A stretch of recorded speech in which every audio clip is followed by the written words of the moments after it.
Hey guys, welcome back to Casks-n-Que, where whiskey and barbecue meet. Today we're going to do another installment of our bourbons that are $35 or under. And today I have with me a special guest, David Pugh. Hello. And he's going to help us discern the difference between this 114 Grandad and Buffalo Trace. So stick with us and we'll be right back.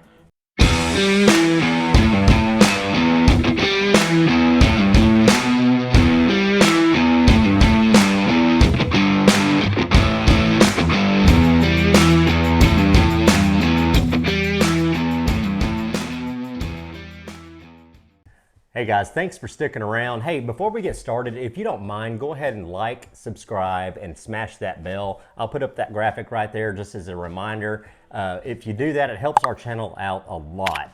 We're a small, humble channel, and we're trying to grow, and it helps us bring more content to you, the viewers. So today, David's gonna kind of lead us in. He brought a bottle of Buffalo Trace over for us to sample and review. David, what do you think about this bottle? And kind of tell me about when you bought it, why you bought it, and just kind of go into it and see what you think. Man, it's just kind of all the rage. I guess it's what kind of got me into it. I mean, there's a ton of hype about it. Yep. And so that was initially what got me in. I was like, well, I gotta have it. Everybody else is getting it. So, Right. So I got it and I tried it and I loved it. Yeah. There's a lot of hype about it, but for me personally, like, I'm all about it. Like, it's great. It's a good price. Mm-hmm. I mean, do you usually drink it straight, or do you make old fashions with it, or or is it kind of a mix? Both. For my under 35s, usually I'll probably make old fashions. Typically with my That $35 range and under, with that, yeah. I got you. Level of bourbon. Mm-hmm. It's great straight. I mean. It is. That's one of the things I like about Buffalo Trace, the actual, the Buffalo Trace bourbon. It's kind of has a mystique about it. As a lot of you probably are already aware, it's in some markets it's really hard to find. In our market here in Little Rock, Arkansas, Central Arkansas, for several years we couldn't find this thing. I mean, it was still hit or miss. It is. It's still hit or miss. I have a honey hole or two. Where I can go in, and it's usually limited to one, right? Like it'll be right next to Sazerac Rye usually, and it'll say grab one and come back tomorrow, which is totally fine. And for the price, I think, what did you pay for that one? Between 32 and 36. I mean, between 32 and 36. Right there on the limit of what we're looking at. But okay. That's a pretty fair price. I think MSRP, I do have a cheat sheet pulled up over here, so on the side with my laptop. Now this is from 2017. The MSRP is $30. I've seen it around $25 locally. So, I mean, it's one of those deals where it's a local price. The market kind of dictates the price. And if we see, if I see this particular bottle for anywhere between $24.99 and $35.99, I'm probably going to grab it. Absolutely. Yeah. I mean, I think it's worth the $35, even at the top range. Yeah. I think it's worth it. So keep in mind, this is the $35 and under threshold, right? So we're looking at bourbons in this series that are $35 and under. We're going to kind of review these bourbons by taste, availability, and market value. Is it worth it? Is it good? That kind of thing. So, David, if you don't mind, do us the honors and go ahead and pour a dram of a Buffalo Trace for us, and we're going to get into it and tell y'all what we think. Mm-hmm.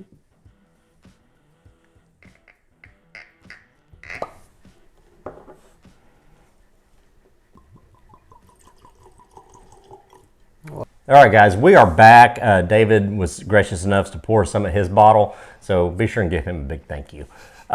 This particular whiskey, man, this is where I struggle, is on the colors. Yeah, so as David was mentioning off camera, I would say that's an amber or a light amber. It's really pretty. As far as legs, it's got some good viscosity to it. I mean, it's not going to knock your socks off. There is a difference in the legs between a 17-year-old Scotch and Buffalo Trace, but that doesn't really mean anything about taste. It's just something to note. Okay, guys, so you kind of got the amber color going on, a light amber. David, what do you think? Let's go to the nose and kind of see what we both think about this one.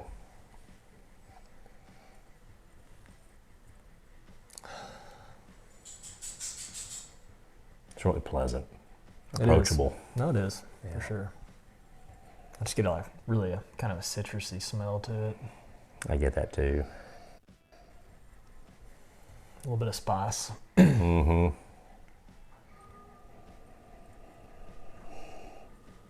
Mostly citrus, though, is what I get. Citrus is the primary, Yeah. what you're getting. Yeah. For me, that citrus is pretty forward. Spice comes second. I'm picking up like a leather. Yeah, like a little bit of vanilla almost at the end. Mm-hmm. Yeah.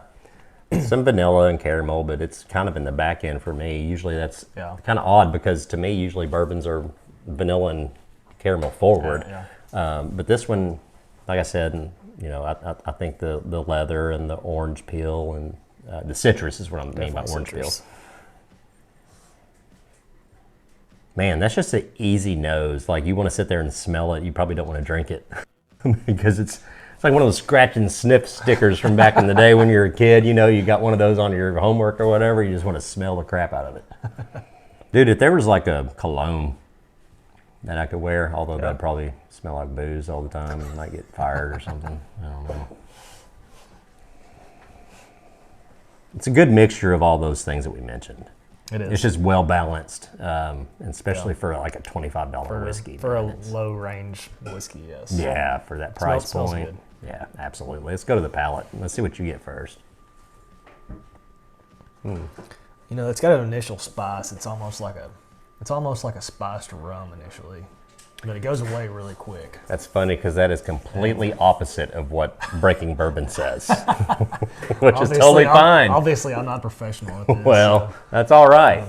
We're learning. It goes away really quickly, and I get like a vanilla caramel after that. Yeah, obviously. The caramel and the vanilla is there for sure. So just to let you know, on Breaking Bourbon, the palate says sweet and mellow with notes of brown sugar, vanilla, and toffee, which is pretty contrast to what David tastes, which is totally fine. I mean, it's a very subjective kind of thing, right? I mean, everybody gets something different.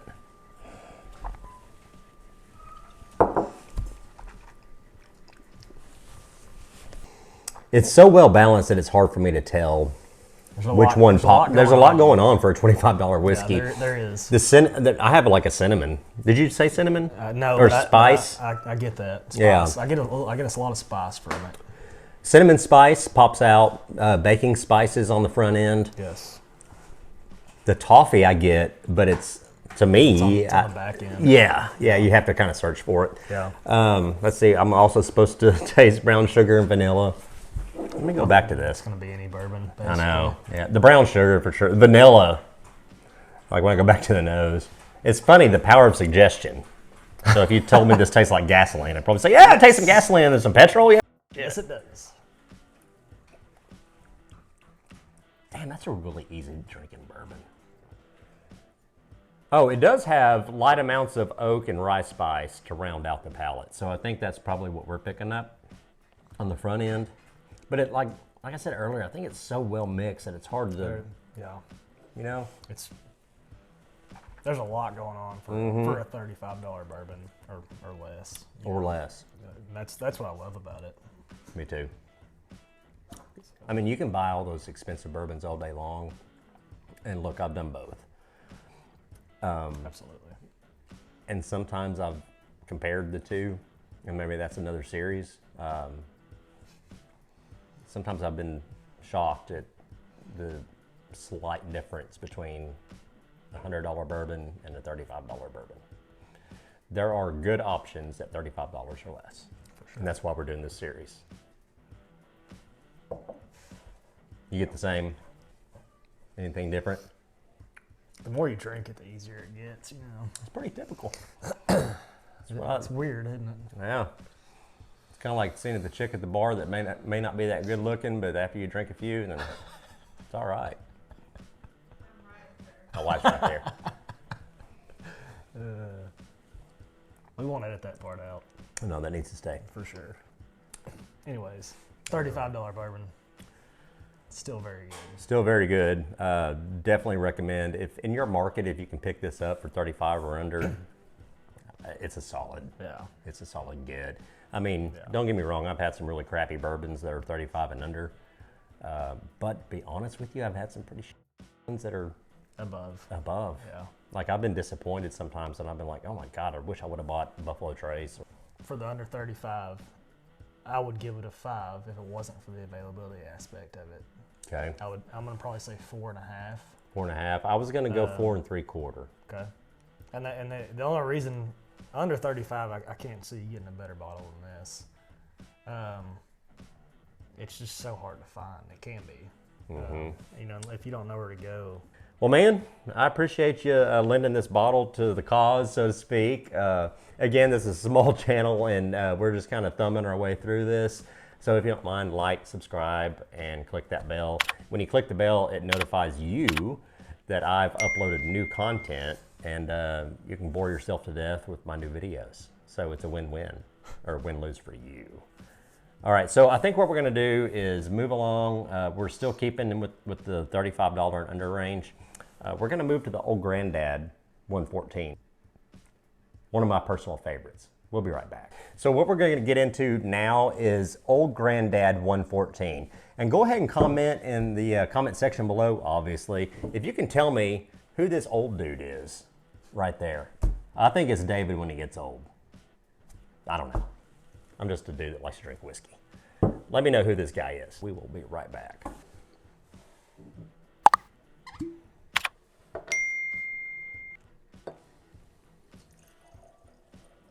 All right, guys, we're back. Hey, David, appreciate you pouring that for us.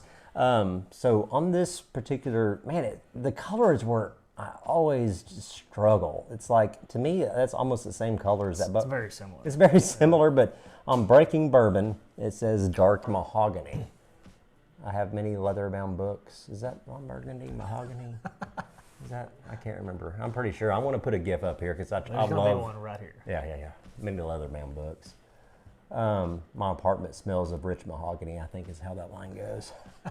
So I did read a little bit about this one, and especially since David hasn't had this one, I kind of showed him the Breaking Bourbon review just to kind of get an idea. Now, I mean, we're going to give our own opinion. Absolutely. But that review did help lead us in maybe a direction or maybe not. At least it gave us something to talk about. So let's go to the nose on this one. Okay. Very different from the Buffalo Trace. Absolutely. I don't get near as much spice out of it. I would say there's not near as the complexity. Right. It's more one-dimensional. Right. Just get like a kind of a leather smell. Yes, I do too.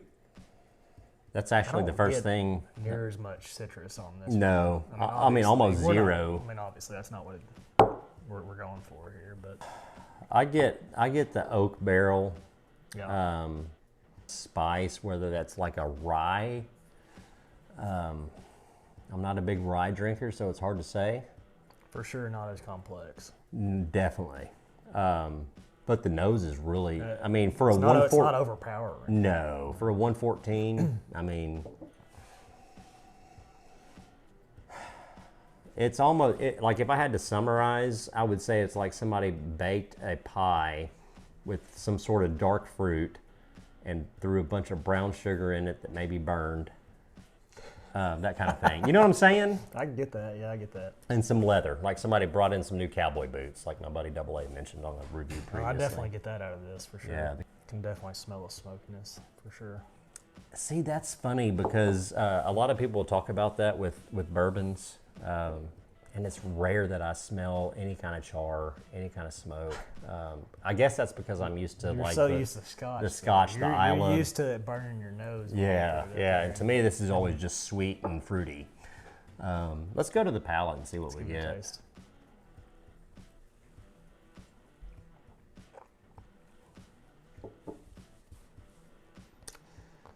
For me, that leather comes through and the spice really comes through. The burnt sugar kind of went away on the palate. You got Big Gulp David over here. I'm just trying to figure it out. Yeah, I know. I like to say that too. My wife asks me why I'm hammered.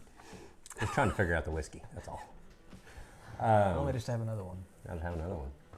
So I really get a leather taste from that. Yeah. I mean, it's not what I normally get from a bourbon.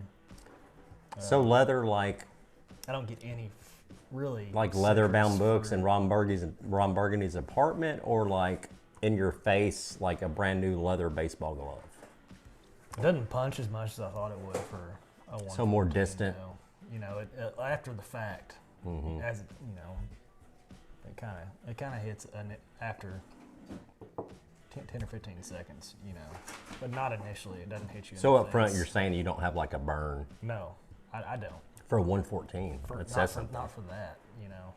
'Cause Yeah, I there's do a- feel it after the fact, but not initially. Like, you know, they talk about the Kentucky hug. Right.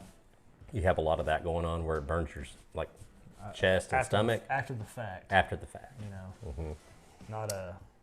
I might be an alcoholic because I don't feel any burn.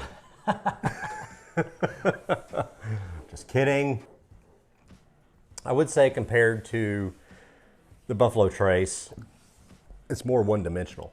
Yeah, I think it's really what's throwing us off here. I think it's trying to figure out what this is. There's so much going on in that. You know, get a little bit of fruit maybe there, like I still get that dark fruit. a dark fruit. Yeah. I don't get a whole lot of vanilla out of that.